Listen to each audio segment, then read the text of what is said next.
ladies and gentlemen, let me start by thanking our host, Madame Louise McBain, and her foundation, as well as the UN Office for Partnership for convening this third Global Creative Leadership Summit.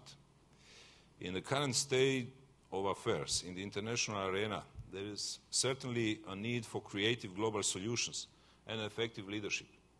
In that respect, as world leaders gather these days in New York to take part in the UN General Assembly, we will once again review the most prominent issues for international peace and security. We will make another effort to find a common approach to problems of global importance, such as extreme poverty and the protection of our environment. We will take stock on what we have achieved in implementing the Millennium Goals and renew our commitment to a global partnership for development in order to fully meet these goals by 2015. However, while we take care of these important and urgent matters, we should not fail to direct our attention to new rising threats to world peace and prosperity. We cannot turn a blind eye on the renewed tensions which remind us of the conflicts of the past. The failure to address these issues in a multilateral context of cooperation could lead us to old paradigms of confrontation. At the same time, the lack of audacity to confront them could endanger the gains obtained with the end of the Cold War.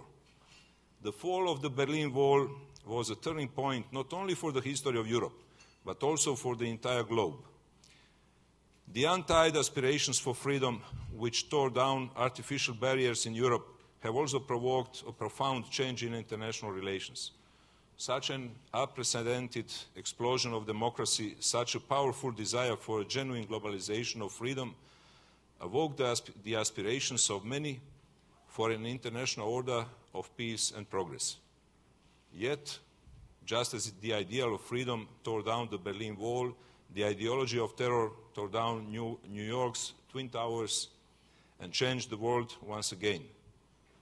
The pretensions about the end of history gave way to the reality of an actual threat aiming to end our liberties through violence of historic proportions. In Croatia, already a decade before the September 11th attacks, we faced the same threat embodied in Milosevic's policy of aggression and domination. In those times of adversity, however, we did not renounce our core values. On the contrary, the strength of our commitment to them allowed us to eventually overcome all difficulties. Adherence to the principles of freedom, democracy, protection of human rights, rule of law, and free market economy got us through the testing period of war, as well as the later reconstruction and development of our country. Ladies and gentlemen, on these premises, Croatia faces the challenges and opportunities of globalization. I am confident that on these premises, other democracies around the world can make use of global processes for the advancement of an international system based on the principles of cooperation rather than confrontation, inclusion rather than marginalization, economic dynamism rather than bureaucratic regulations, free trade rather than protectionism, democracy rather than authoritarian populism. Globalization surely brings many challenges and difficulties, which can sometimes pose the temptation to simply reject global reality and seek refuge in short-term populist recipes. As an open economy exposed to global processes, Croatia has also been affected in recent times by slower global economic growth, financial turmoil in the United States, instabilities in the energy sector, and growing prices of food and agricultural products. However, our experience shows that in times of adversity, we should not walk away from our values, but rather build on them the foundations for future prosperity. That is exactly how we succeeded in defending our country, and that is how we intend to face current and future challenges.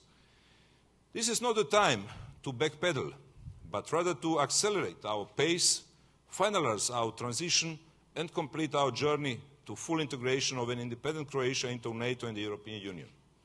In that way, we will be in a better position to face the challenges of globalization, but also to maximize its benefits.